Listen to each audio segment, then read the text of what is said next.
Hey everyone, and welcome. Today, we are diving headfirst into those moments of confusion. You know, that feeling of uncertainty.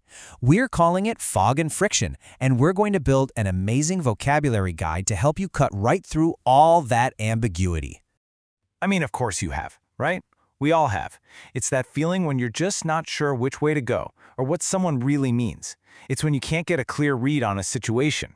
And honestly, it's super frustrating. Well, guess what? The right words can be like a compass in that fog. So today, this isn't just a vocabulary lesson. We're actually building a practical, hands-on toolkit of words that'll help you describe, understand, and ultimately cut right through all that confusion. Okay, let's get into our first set of words. Think about those times when everything feels like it's changing under your feet, when people, ideas, or situations just won't stay put. So these three words give us different flavors of unpredictability. A situation, maybe like the stock market, can be volatile. It's fast-moving and often not in a good way. A person's personality can be mercurial. Happy one minute, totally furious the next. And then you've got mutable, which is a great all-around word for anything that's just subject to change, like a flexible plan that you know is going to have to adapt. Now this is really interesting, the difference between a quick moment of doubt and a long-term state of it. You might waver for a second before you pick something off a menu. But if you vacillate for weeks between two different job offers, well, you are stuck in a serious, prolonged state of indecision.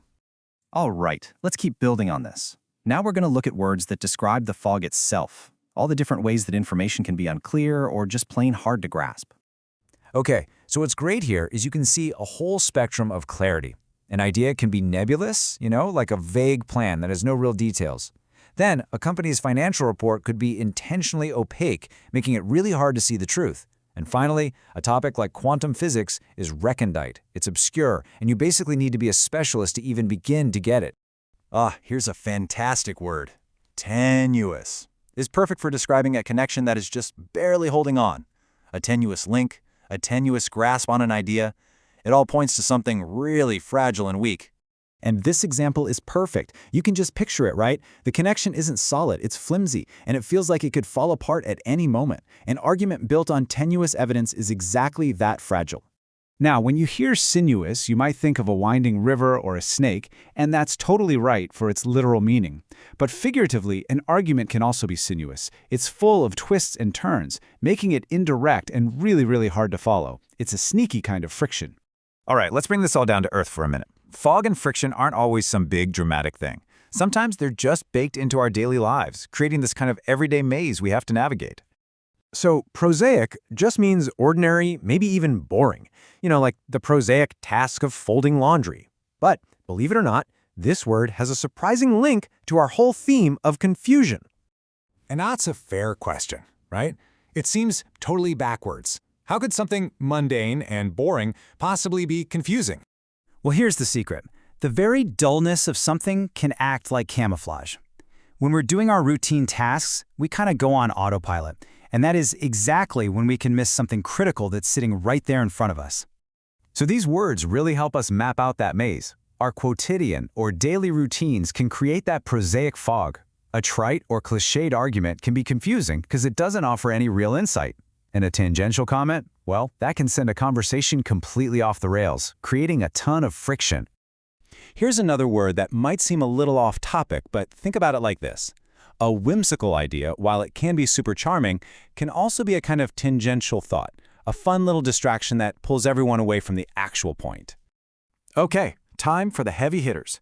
These are the words for those truly baffling situations, the ones that feel like giant puzzles with no easy solution in sight. A quandary is so much more than just a problem. It's that feeling of being completely stuck. You're in a quandary when you're facing a tough choice and you have no idea which way to turn. It is the ultimate feeling of being lost in the fog. Now, a paradox. This creates a really special kind of mental friction. It's one of those brain-twisting ideas that seems to totally contradict itself. But then, when you dig a little deeper, you realize it actually holds a profound truth. This is the classic paradox. I mean, it sounds completely backwards, but anyone who has ever really studied a subject knows this is 100% true. The more knowledge you gain, the more you see the sheer vastness of what you don't know. And finally, we have two amazing words for things that just don't fit our normal expectations. A Quixotic quest is a noble but probably doomed attempt to achieve some impossible dream. And that uncanny feeling, that's that spooky sense that something is both familiar and totally strange at the exact same time. So here's the main takeaway. We've built a toolkit. These are not just words you have to memorize for a test. They are practical tools to help you identify, describe, and just think more clearly about all the ambiguous situations you run into every single day. So think about it. The next time you're facing that fog of uncertainty, you'll have the exact word you need to name the problem. And trust me, using language with that kind of precision, that is the very first step toward finding clarity.